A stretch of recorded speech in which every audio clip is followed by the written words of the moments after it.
Yeah, with our struggle scoring the ball, he can he can really shoot it, and he's demonstrated that in practice. And he's got a little bit more size to him, and I think that's something that can help us in some different areas. And but he's proven, 2 years ago at North Dakota, as a true freshman, he made somewhere close to 50 3-point shots.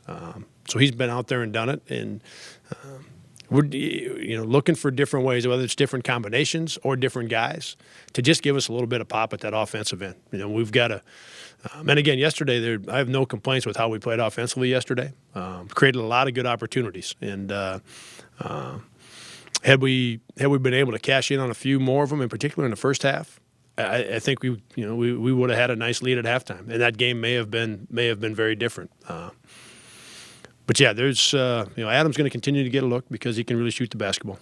What's your biggest concern with Indiana State? Their two guards can get you in a lot of different ways, and they can get you fast. Barnes and Scott have the ability to score the ball in transition. They use the ball screen. They can get to the rim and score it. Both of them make 3-point shots. So you've got to find a way to stay in front of those two guys, and you've got to find a way to try to keep those guys in check. It's hard to do over the course of the 40 minutes. They've been able to get against just about everybody. They've been able to get loose at some point, and so that's going to be part of the game. And how we handle those two guys when they do get loose and get going a little bit is going to be important. But they've also done a really good job of getting the ball inside.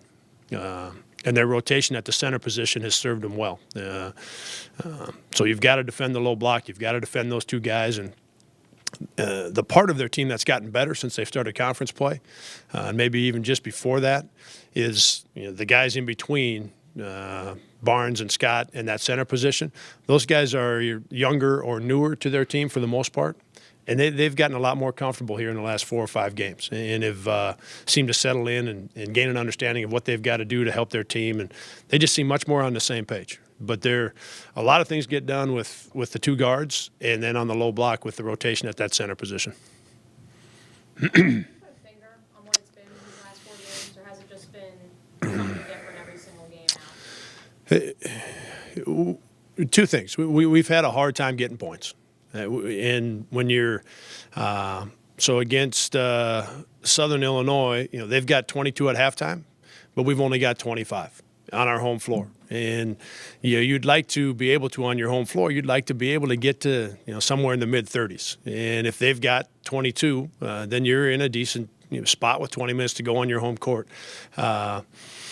Against Bradley, we're up 5 with 15 minutes left, and but I think we've got 30, 39 maybe, and we're stuck there. We're still around 40 with 8 minutes to go in the game. At some point, without some more points on the board, the other team is going to play well at some point. And so it isn't that we haven't made some mistakes defensively, and we didn't rebound the basketball against Missouri State, but we're sitting with so few points for so long that any mistake you make is so magnified. It's just really hard. We're putting a lot of pressure on ourselves defensively and in rebounding to do everything perfect, and that's never going to be the case. So that would be the first part of it. And then the second is just getting more guys, as we talked about earlier, getting more guys playing well all on the same night. Getting some consistency with 5, 6, 7 guys. And part of that's figuring out the rotation. Part of that's guys stepping up, and we've got enough guys that have played enough games. Being able to play good night after night.